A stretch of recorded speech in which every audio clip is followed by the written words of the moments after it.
Boasting read speeds up to 2800 megabytes per second, the G Drive Mobile Pro SSD makes for a very potent MacBook Air companion. Check out our video now. So here it is, folks, the G Drive Mobile Pro SSD from G Technology, which is a subsidiary of Western Digital. In fact, this drive uses a SanDisk flash storage module inside, and of course, SanDisk is also a subsidiary of Western Digital. Now, of course, this is no normal external drive. For instance, if you want just a standard external hard drive, you can get those too from G-Tech, they make those. For instance, here is a G Drive mobile USB-C drive. It's a 4 terabyte hard disk drive, so it has a spinning disk inside.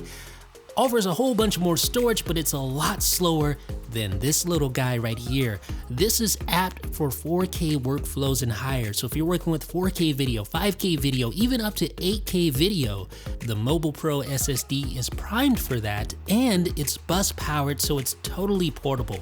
That makes it a great option for the 2018 MacBook Air now that that machine has Thunderbolt 3. So inside the box, you'll find some documentation to help you get started. So you have this getting started guide, shows you how to set it all up. Very simple, all you do is connect the Thunderbolt 3 cable to your computer and that's it. So you see the little blue portion of the drive between those slits, that is the aluminum core that houses the flash storage module and keeps it passively cool. And of course, these modules generate a lot of heat because they're moving bits at such a high speed. So it's imperative that these drives have good thermal design in order to sustain read and write speeds. So here you can see how the drive compares to the size of the iPhone XS Max. And because of the cooling requirements, obviously this is going to be a little bit bigger than your typical SATA 3 SSD. And here on front, you can see the USB Type-C port. This is a Thunderbolt 3 port, however, so you will need a Thunderbolt 3 Mac or PC in order to utilize this drive. Now, on the opposite side, you see the activity indicator. I'm never a fan of these activity indicators, but this one actually isn't that bad. It's not overly bright and obnoxious. So let's go ahead and run a Blackmagic disk speed test here. And you can see this thing is blazing fast.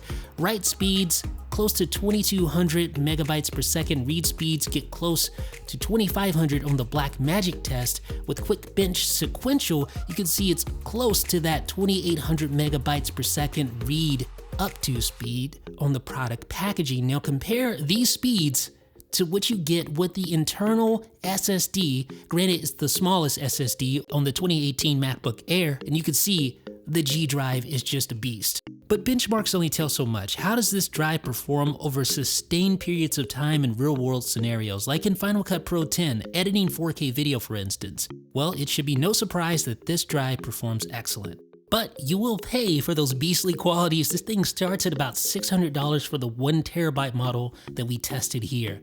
Now, as far as speed is concerned, the closest competitor is the Samsung X5. It is also a very excellent external drive, bus powered. It boasts similar speeds, and you can get it for a little bit cheaper than the G Drive. The Mobile Pro SSD features durable, shock-resistant build quality and features a 5-year limited warranty. I think I prefer the look of the Samsung X5 over this drive, but you can't deny that either drive is going to be great for 4K workflows and above.